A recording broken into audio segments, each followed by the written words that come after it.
Good afternoon, everyone. I'm Don Mosites, co-founder of a company called AirSwap. We are a peer-to-peer Ethereum token trading network based in Brooklyn. I've been based in Paris for about a year and a half. It's been incredible meeting people from throughout the community in Paris and France and Europe in that time. We are a team of deep experience in financial technology and trading and product development. I myself come from a background of early stage technology startups. And today I'm here to talk about the promise and opportunity of building a global marketplace on blockchain technology and what it's going to take to get us there. First, if we think of trade as a platform where blockchain has provided a new economic foundation, we can now tokenize all kinds of assets. We can bring them online and make them available for trade. And it's this trade that enables us to construct a new global marketplace without borders. And therefore, it's risks to trade that risk the integrity of this marketplace. And what do I mean by risk? Primarily the risk of centralized trust. So trading systems today are largely centralized. What that means in the crypto space is that they play roles of bank, broker, and clearinghouse all in one. And as a bank, we trust them to not fall victim to theft and mismanagement because they're holding your funds. As a broker, we trust them not to collect exorbitant fees when they connect traders. And as a clearinghouse, we trust them to settle trades and not act on insider information. So if centralization is a risk to trade, why is 99% of trade centralized? First, because it's good for market makers. Centralized order books offer predictable instant execution and settlement, and it's free to place and cancel orders, and they have low transaction fees. Second, it's good for market coverage. Centralized order books can easily list disparate markets between Ether, Bitcoin, US dollars, and these are the largest, most liquid markets. So knowing what gives these systems strength, we got this, let's decentralize trade. So where do we start? First, we must eliminate risk. Blockchain itself enables personal asset custody, which is incredibly powerful. That is in part facilitated by our friends at Ledger, who I believe are presenting shortly after this. And also trustless settlement, which means to say that between two parties, you can actually settle a given trade or transaction without the intervention of a third party. And the performance and interoperability of those settlements is underway. But we must maintain parity. And what I mean to say is that in order to compete with these centralized trading systems, we must at least meet market making and market coverage parity. That is to say that it must be good for market makers. We must offer predictable execution and settlement. And there must not be costs to placing or canceling orders. Also, market coverage. We must support many markets and quickly add new markets and blacklist those that are fraudulent, regulated, or malicious. So those that purport to be tokens that they're not, for example. And of course, market coverage parity actually requires cross-chain and fiat trading in order to cover those larger markets. But Ethereum is a great place to start because 91 of the top 100 tokens are here. So if we decompose this a little bit into the types of liquidity that we'd like to support for our marketplace, we can think in terms of both fungible and non-fungible. Fungible is to say that a given unit is interchangeable with another, like a dollar or any other currency. And non-fungible, like a chair or a microphone or something, or an asset like a crypto kitty. Fungible, highly liquid assets are for faster, more popular markets, more likely. Fungible low would be for slower, possibly newer markets. Fungible block are for larger trades, and non-fungible being those actual pieces of property that people can trade. If we compare those to the types of trading systems that we have to employ, we have order books, which we consider local, to be locally operated, more likely to be regulated because they actually handle orders. They provide shared liquidity and public pricing, which are both very important. And peer-to-peer and auctions, which we consider to be global and less likely to be regulated because they don't actually handle priced orders in most cases, and offer tailored liquidity, which means to say that a given trade is actually for a given counterparty. In the case of peer-to-peer, private pricing, which is also powerful. and in the case of auctions, competitive pricing, which is of course powerful in its own right. So if we match these system types and liquidity types, we can imagine that order books serve highly liquid fungible markets very well. And we imagine that given their likelihood to be regulated, there will be winners in each jurisdiction across the world. They do not serve lower liquidity or block trades or non-fungible assets nearly as well, and I'd be happy to talk more about that after the talk. Peer-to-peer and auctions, we believe, have, given their global nature, there will likely be one or few winners in these types of trade. And peer-to-peer itself does offer excellent capabilities in both high and low liquidity assets and block trades. Auctions, we imagine, are more for larger trades, so you're not going to necessarily auction off a smaller amount of a given asset. And for non-fungible assets, we believe that in peer-to-peer and auctions, there will be winners in each kind of asset. So that means to say that there might be a winner in a home auction network, or there might be winners in a peer-to-peer trading network for video game items. So another way to visualize this is to imagine an important concept we think, and many in the room will be familiar with the long tail. That is to say that on the left at the head you have more popular, but in this case higher liquidity markets, and as the tail grows out you have more lower liquidity markets.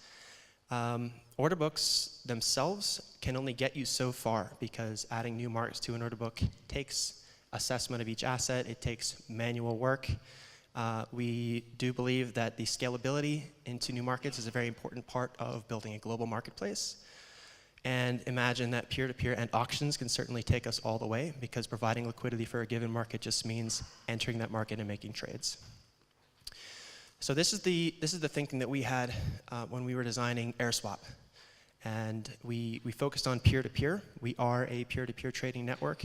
We do not run order books. We do run on our own protocol called the swap protocol. And we believe peer-to-peer truly embraces the power of blockchain itself, which is ultimately a peer-to-peer network. On our network, peers announce their intent to make and take markets to an indexer, which is basically a search engine, which makes them available for trade. Other peers can find them by searching and exploring the indexer. You can imagine that if you run a search on an indexer, get a list of prospective counterparties, and ask for orders from each one of them, you can actually get competitive pricing, which is also very powerful for peer-to-peer. If we take a step back on our network, the indexer serving as a discovery mechanism between market makers and market takers. Takers being represented by apps and the people that use their applications. Market makers announcing their intent to serve liquidity to given markets, so they can say they're trading token A. Any taker given one of these apps can search for token A, and this counterparty will show up and they can connect directly peer-to-peer. Taking an even further step back, both sides of the market between market makers and market takers, we see this as the growth engine, where makers are actually announcing their intent to trade given markets, and takers can actually announce their intent to take given markets to signal that they desire liquidity in new markets. In the center, you'll see the what we call the fill incentive, which is a bit understated there. We consider that to be the supercharger of this system, where an individual market maker can price on a given order what they consider the value to have that filled. And so a maker can say, on this order, I would like to pay X amount. If an app actually facilitates that order with one of their users, the app is compensated for that. And so makers have a very valuable tool in being able to pay for trade flow, and apps are incentivized to join the network and make trades. So this ultimately takes us from one market to many. Today we have a front end on a single back end. This is a third-party market maker that we're working with. Right around the corner, we are opening up into a marketplace with multiple makers. We recently announced that we have 3 professional market makers joining the system, and we'll be providing liquidity to 24 new markets. And later, when we talk about additional interfaces and additional apps, and the ability for this network to actually grow around the world and into new markets. And of course, we are still based on Ethereum. This is a great place to be. But reaching true market coverage parity means trying to either represent disparate assets as Ethereum tokens. This can be done, for example, with DAI by attempting to peg to the dollar, or wrapping the native token of Ether as an ERC20 token, representing some kind of redeemable voucher for another asset on another network. We're exploring many technical solutions to do this. It's certainly an interesting conversation to have. And then also per trade atomic swaps, which I think are a little bit more cumbersome, but they certainly are good for likely peer-to-peer block trades and things like that. So there is a bright future for trading beyond Ethereum, and we believe that it's actually pulling more and more assets into Ethereum. But second, we still have to make sense for market makers. And to reach true market making parity for peer-to-peer and auctions, because execution and settlement is generally between peers, it is naturally decentralized. On an order book, though, execution itself, we believe, must be performed by a central authority in order to preserve price-time priority. And therefore, or I mean, alternatively, some kind of consensus mechanism, but it would be orders of magnitude slower. And so that's why we believe that trustless order books are likely impossible. And to, well, that does include every implementation of a 0x relayer, but many others as well if you're trying to build an order book on a blockchain. They still have a role as semi-trustless venues for establishing market value, which is certainly a very important role in a global marketplace. So, knowing the opportunities and the roles and the possibility of working in tandem between peer-to-peer and order books and auctions, we certainly are and will continue to be working together to determine the best designs going forward for decentralized trade, to fully understand market making needs and behavior, because without market makers, there likely are not markets. And something that's very important to us as a community, I believe, is maintaining a shared market blacklist. That is to say, these are the assets that are unfit for trade. Either they're fraudulent, misrepresenting themselves, or in some other way malicious. And very importantly, because this was mostly a technical talk, and I'm actually a user experience guy myself, but establishing best practices in usability and user experience will certainly be very important in making this accessible to a global audience. So together, we believe we can truly unleash a new global marketplace. Certainly welcome any conversations about this and about trade systems and trade liquidity. We at AirSwap fully believe in the power of peer-to-peer, and would love for you to join us. Thank you.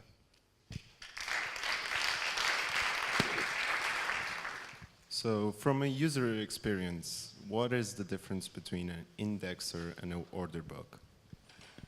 So a user would, for example, run a search on an indexer, which would pull up counterparties that are trading the tokens that they seek to trade, and then either could manually or your software would actually go off and fetch orders for the amounts that you desire.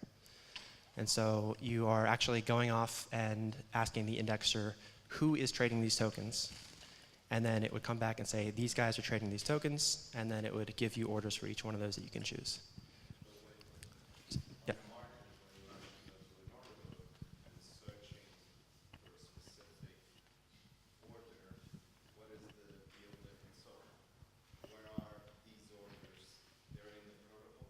So these orders are made for you, peer-to-peer, because you've connected directly to a counterparty after having discovered them on the indexer. So it's actually, so you're actually communicating an order between two peers, and then that order is created for that specific counterparty. Hello, I'm Konstantin from Changery Instant Exchange. We are a bit competitor maybe on the market.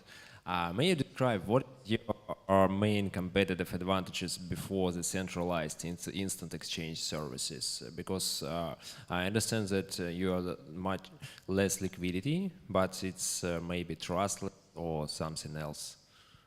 Because it's, as I understand, the order books is still centralized.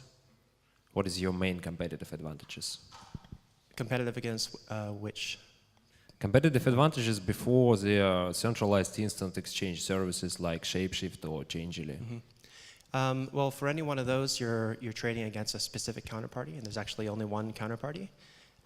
So pricing is what you get, and Obviously, if that service goes down, you're out of luck. I mean, you're basically at the whims of the counterparty in that case. But in a system like this, if you're a peer-to-peer and you actually have a whole network of peers that can serve your needs, you can actually request orders from many counterparties and likely get competitive pricing that way.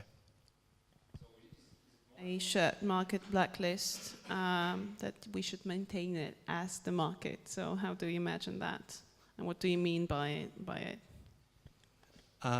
Well, we just mean to say that that ought to be a collaborative effort that we can all gain from. So if there's a singular referenceable list of known to be just bad assets for whatever reason, they're just unfit for trade, or maybe specifically regulators within a given jurisdiction decided that they don't, that X, Y, and Z are securities, for example. We believe that rather than sort of singularly self-contained managing what's good and bad for trade, this would be something that would gain collectively as an ecosystem.